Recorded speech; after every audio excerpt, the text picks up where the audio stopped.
Remy.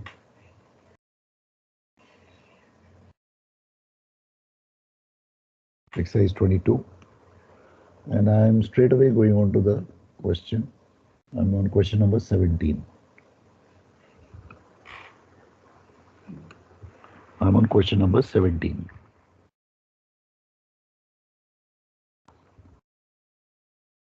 The question says, the ship arrives port. Everybody's got the question in front of them?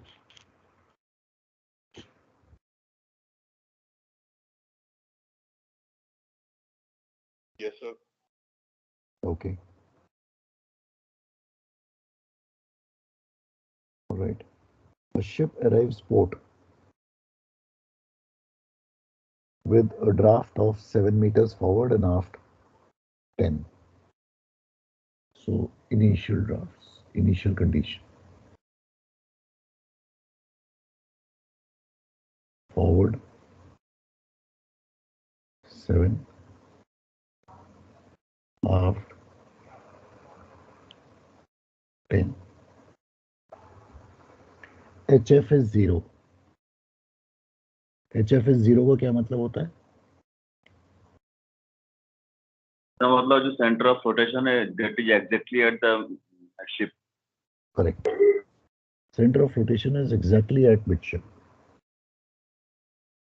MCTC is 220. TPC is 25.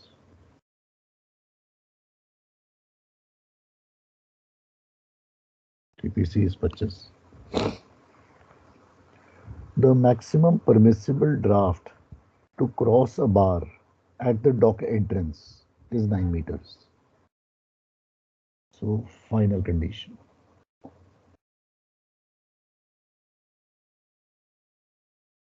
Aft draft is 9 meters. Is this okay with everyone? ये समझ आ गया कैसे wordings change हो रहे हैं? The maximum permissible draft to cross a bar at the dock entrance is 9 meters. यानी कि maximum aft draft for the final condition is 9 meters.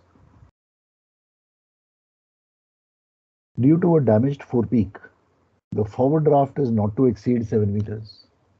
So final forward draft 7 meters. Find the minimum amount of cargo to discharge into the barges. Find the minimum amount of cargo to discharge into the barges from number 2 tween deck.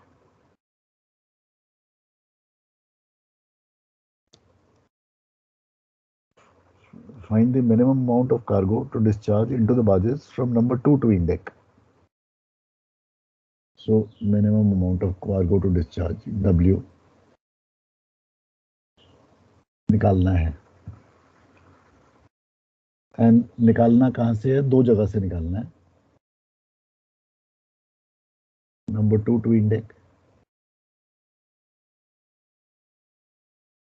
HG 30 forward,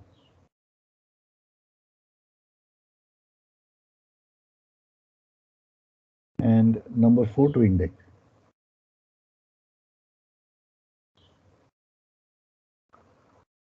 HG 50 aft.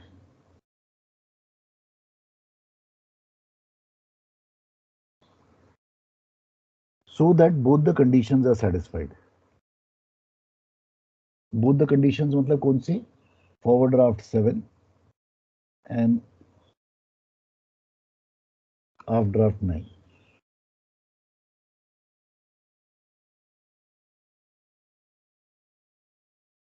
Note, length of the vessel is not given.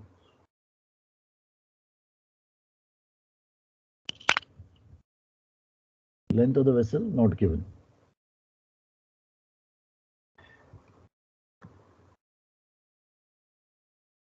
Okay. So how would you like to start with this problem? Any ideas?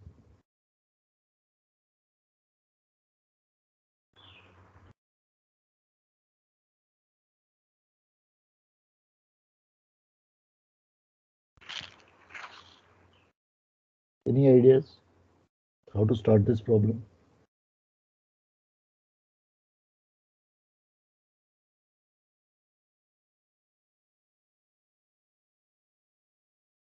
Sir trim change निकालेंगे sir, इसमें 2 metre का मतलब एक तरीके से 1 metre का trim change हो रहा है। तो ट्रिम चेंज मुझे मिल जाएगा। Yes sir. तो ट्रिम चेंज को फिर मैं कैसे यूज करूंगा? सर इसमें लॉन्जिट्यूडनल अगर ये मूवमेंट ले लेंगे, एक्स ले लेते हैं सर इनिशियल। अगर इनिशियल एक्स ले लेते हैं तो ये वाला इनिशियल एक्स हो गया। हाँ, और फिर उसमें सर तो ट्रिम चेंज से तो मुझे खाली ट्रिमिंग मोमेंट मिलेगी। सर इसमें एच एफ 0 है सर। एच एफ 0 है तो sir T A equal to T F हो जाएगा ना, तो T equal to T F हो जाएगा। ठीक है, और equal to trim cost by 2 divide by 2। Is equal to trim cost divided by 2। ठीक है, सर इसमें जो ये मीन राइज है सर, अगर ये मीन राइज जो होगा that will be equal to the correction to forward draft, तो सर वो तो ड्राफ्ट सर वो चेंज नहीं होगा फॉरवर्ड ड्राफ्ट। अगर mean rise equals to the correction to forward draft तो वो ड्राफ्ट चेंज नहीं होगा। Mean rise is equal to the correction to the forward draft. To the forward draft. तो इसमें दो आइटम होंगे सर, एक तो मीन राइज होगा डिस्चार्ज करेंगे और प्लस कुछ ट्रिम होगी। तो वो जो ट्रिमिंग जो मतलब बनेगा ना, टीएफ बनेगा, टीएफ इज इक्वल्स टू अगर बी आर, तो सर वो फॉरवर्ड ड्राफ्ट तो चेंज नहीं होगा एटलीस्ट।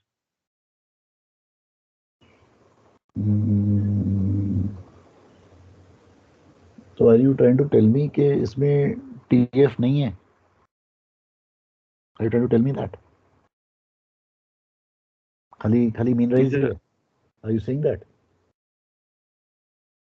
नहीं सर, इसमें टीएफ है सर, टीएफ होगा टीएफ जब अपन है और क्या मीन राइज है?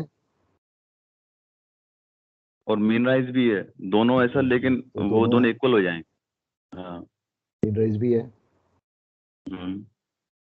तो मीन राइज भी है, टीएफ भी है, and you are saying mean rise is equal to TF. हाँ सर, क्योंकि जो फाइनल फॉरवर्ड ड्राफ्ट बोला 7 ही मीटर रखना है, तो ड्राफ्ट फॉरवर्ड में कोई चेंज नहीं होना है।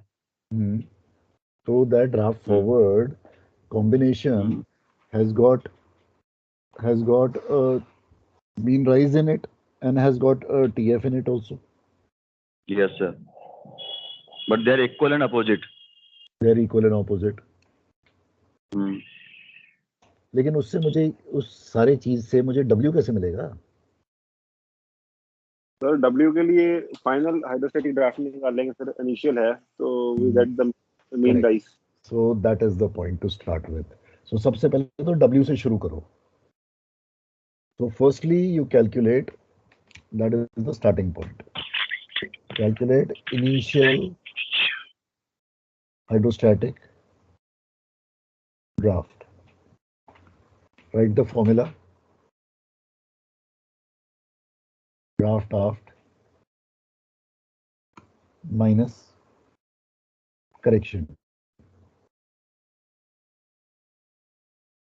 Correction is what?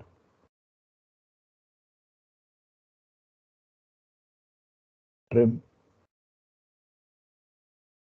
into LCF upon LBP.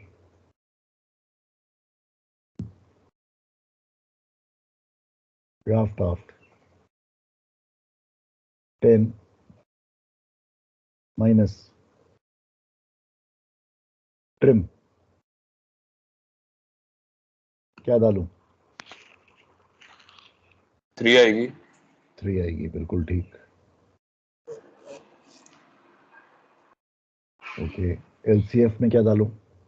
Sir LBP पे 2 डाल देते हैं, LBP से LBP कट जाएगा तो 1/2 आ जाएगा सर। हाफ हो जाएगा। 3/2 डालता हूँ L/2 divided by L। LL cancels. ठीक है, is that okay with everyone? क्या किया मैंने? So 10 minus 1.5 8.5 sir. यानी कि 8.50। ये तो इनिशियल हाइड्रोस्टैटिक ड्राफ्ट हो गया।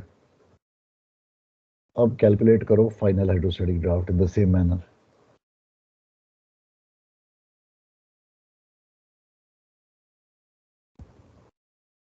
साढ़े सात आ गया सर। नहीं 8 मीटर सर, 8 मीटर। हाँ आएगा sir 8 9 minus 2 into L/2 by L is equal to 8 meters. Therefore,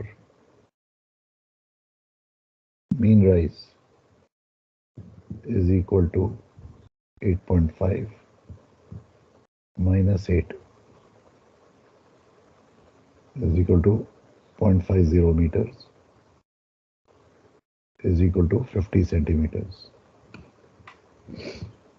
But I know mean rise 50 is equal to W upon TPC, where W is the weight being discharged and TPC is 25. So W is equal to 50 into 25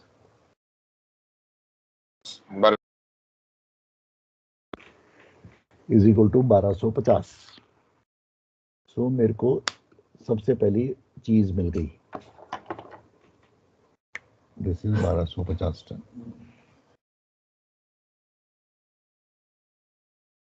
ठीक है,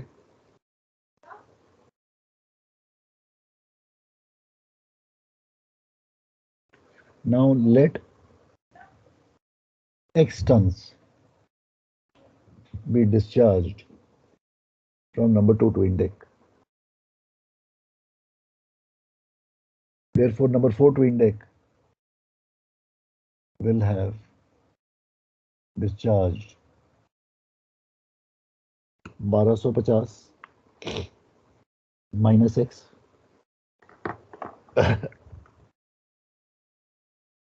is that okay with everyone? Yes sir. Okay, so अब मैंने vertical moments कर लिए, अब मैं longitudinal moments पे आ रहा हूँ, ट्रिमिंग मोमेंट्स पे आ रहा हूँ। तो initial trim is 3 meters stern. Final trim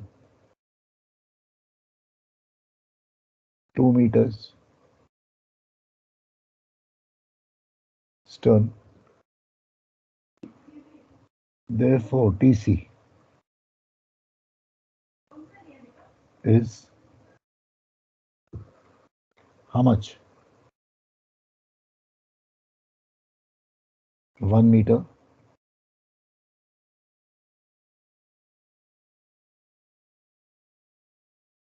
by head.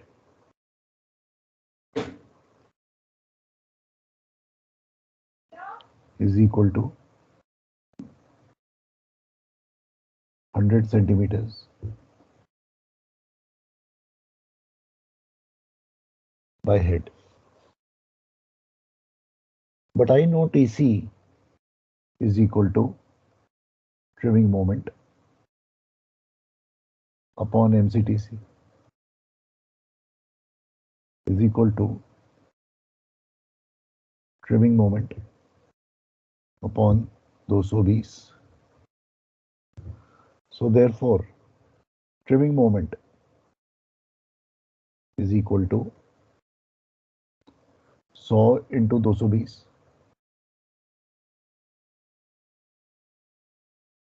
22,000 22,000 TM by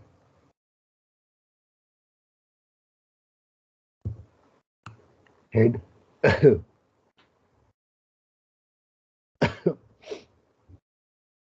Okay.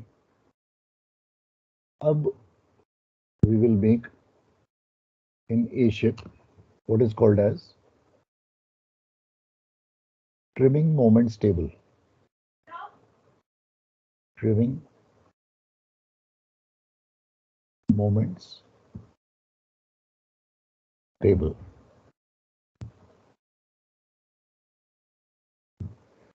So first column, weights discharged.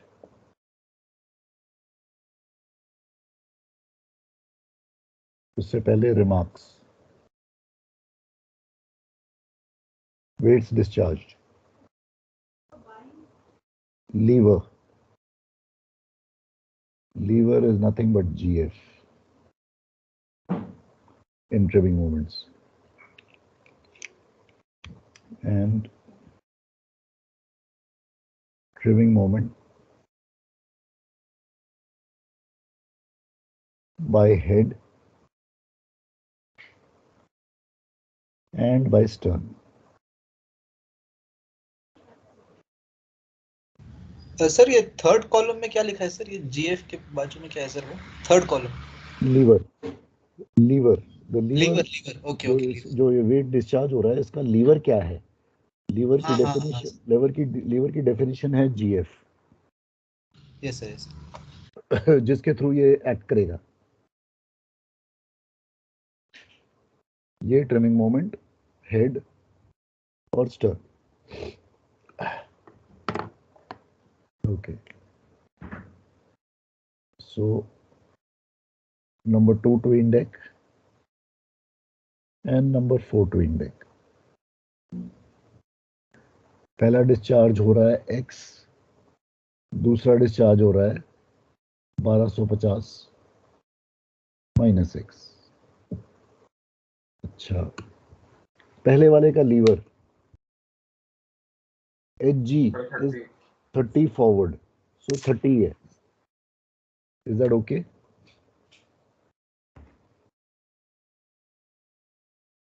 दूसरे वाले का लीवर 50 ही है.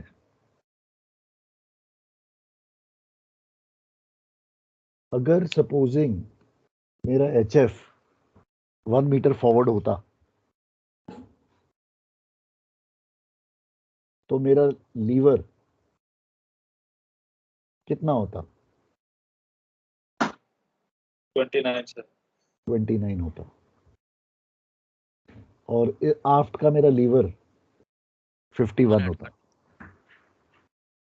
Is that okay with everyone?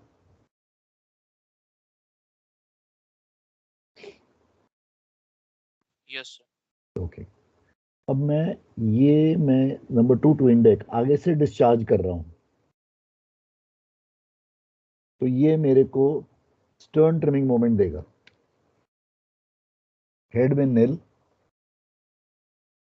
ये समझ में आ गया?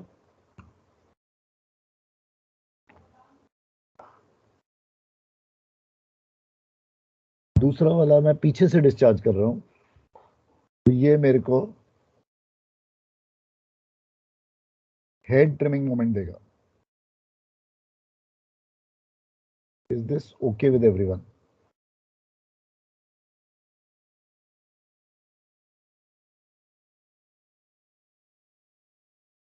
Is this okay with everyone? Yes. Yes sir. All right. We're coming to the crucial part of the question. Final trimming moment. Final trimming moment I want by head. अगर final trimming moment मुझे by head चाहिए, तो that is only possible when I do head minus turn.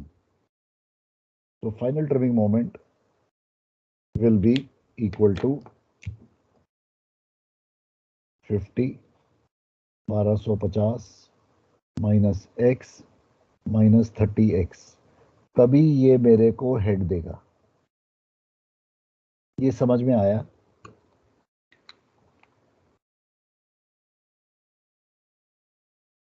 अगर ये stern होता, then I would have written stern minus head.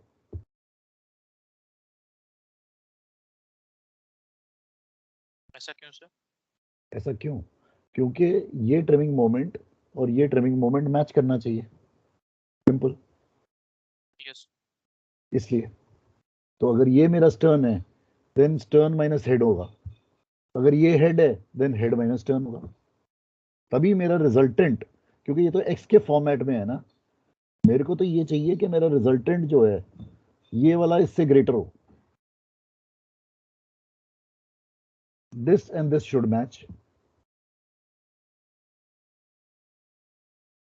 Is that okay?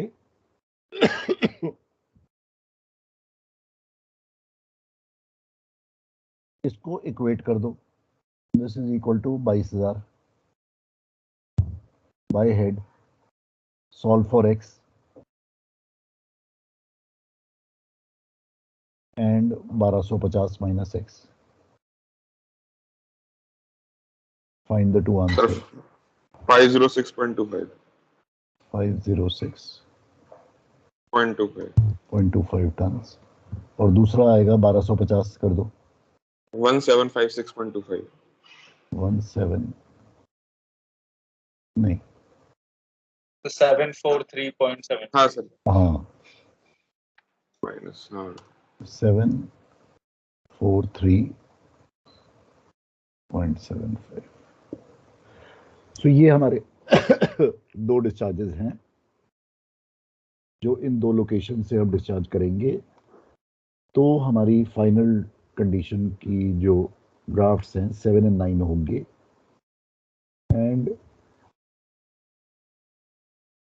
Then we are good to enter the port, because ये जहाज इस condition में आया था, और ये मैंने लाइट रेंज कर रहा हूं, मैं I am doing lighterage operations at anchorage, so therefore when I do light range operation this is added cost, so that is why we minimize the discharging at light range, ताकि minimum कितना मैं discharging करूं ताकि my drafts become okay, then I can enter inside and I can then do the bulk discharge.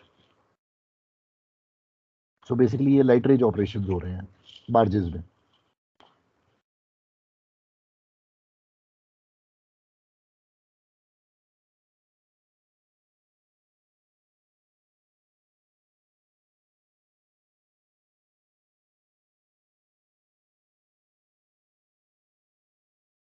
It is something which you do, जैसे कि your ship comes to Vizag, then you come with a deep draft, then you discharge something at the barge, at the anchorage, up to the jetty draft, and then you go alongside, and then you do the bulk discharge. So it's something like that. Why don't we do discharge everything at the anchorage? Well, it's added cost. The cost gets added to the charter party, to the consignee, or to the owner. So therefore, that's the reason why we don't do that. So इसलिए anchorage पे जो discharging होती है वो minimum होती है, because that's an added cost.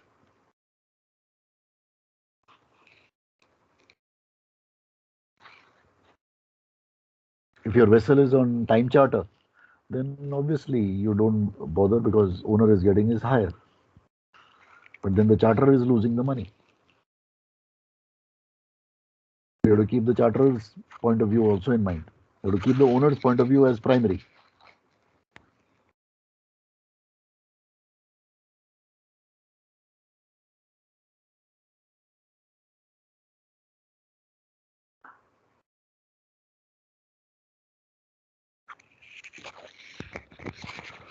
ठीक है, is that okay? So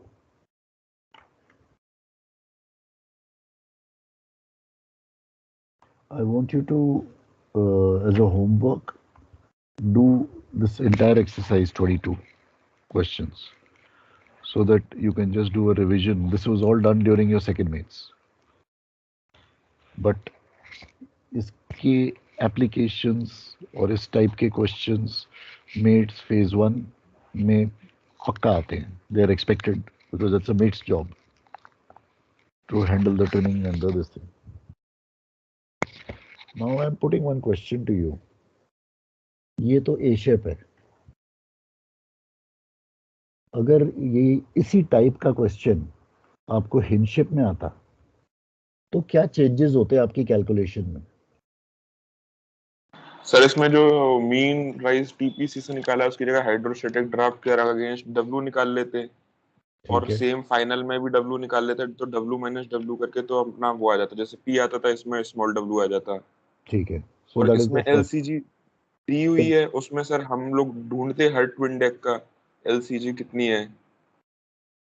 उसमें इसमें तो जैसे एलसीजी, इसमें ट्विन डेक का ढूंढते, अगर दी हुई हो, उसमें अगर ढूंढना दी पड़ता रहेगी है। तो कोई उसमें दिक्कत नहीं, नहीं। उसमें नहीं देगा नहीं कभी भी, वो ढूंढनी पड़ेगी, हाँ ढूंढनी पड़ेगी। वो और ढूंढनी उसके अगेंस्ट फिर हम ढूंढते सर अपना ट्रिमिंग मोमेंट्स निकालते और फिर आगे से करते चले। अब अब ये याद रखना कि हिंडशिप में जो हमारे इस यहाँ पे हम ट्रिमिंग मोमेंट का टेबल बनाते हैं, वहां पे कौन सा ये टेबल बनाते हैं? सर एलएम का सर बनाते हैं एलसीडी एलसीडी का टेबल बनाएंगे। लॉन्गिट्यूडनल लॉन्गिट्यूडनल मोमेंट का टेबल एलएम। बनाते हैं, एलसीजी ये से याद रखना, बनाते हैं उसे। बिकॉज वो एलसीजी से बनाते हैं। ओके, तो सो यहाँ पे जो वेट्स हैं वो पहले initial displacement W, initial LCG, initial longitudinal moments. हाँ सर आईएलएम मिलते हैं। सो इनिशियल लॉन्जिट्यूडनल मोमेंट्स, उसमें हम डिस्चार्जिंग लगाते हैं, जो भी हम डिस्चार्ज करेंगे, राइट। सो वेट डिस्चार्ज जो भी होगा, ये जो लीवर है यहाँ पे जीएफ है, वहां पे क्या होगा? एलसीजी, एलसीजी रहेगा sir. right? We are taking moments about the aft perpendicular, correct? So ये फर्क आ गया, यस सर। right? So वहां पे आप aft perpendicular के अबाउट ले रहे हो,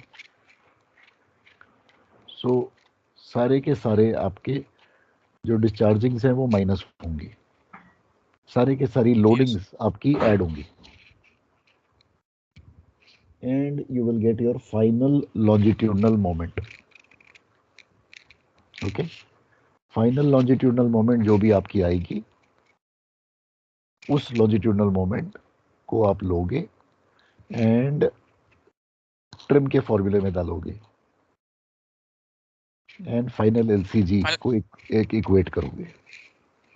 final LCG will be equal to FLM upon W final, और उसको इक्वेट करके आप क्वांटिटी निकालोगे। ये फर्क है। So basically between A shape and hinge shape फर्क क्या है? ए शेप में ट्रिमिंग मोमेंट का टेबल बनता है, उसमें लॉन्जिट्यूडनल मोमेंट का टेबल बनता है। इसमें lever is taken about the centre of rotation GF, where G is the center of gravity of the cargo in the hold, F is the center of flotation of the ship. उसमें moments are taken about AP, aft perpendicular. ये फर्क है दोनों में। Is that okay? Yes sir. कभी भी गलती से इस वाले मेथड को उस वाले मेथड से क्रिस क्रॉसिंग करने की कोशिश मत करना। अगर क्रिस क्रॉस करोगे तो इंडिया पाकिस्तान का युद्ध हो जाएगा एकदम। तो you'll be landing up in a mess. तो मतलब you'll not be able to get out of that mess. So then सीधा कारगिल है, कारगिल की कारनेज है। तो इसलिए दोनों को अलग अलग रखो, कभी दोनों को मर्ज मत करना गलती से, ठीक है? Is that okay? तो इसलिए मैं दो अलग अलग तरीके बता रहा हूं आपको।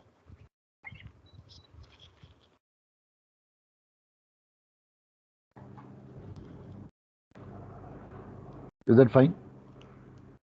Yes sir. Yes sir.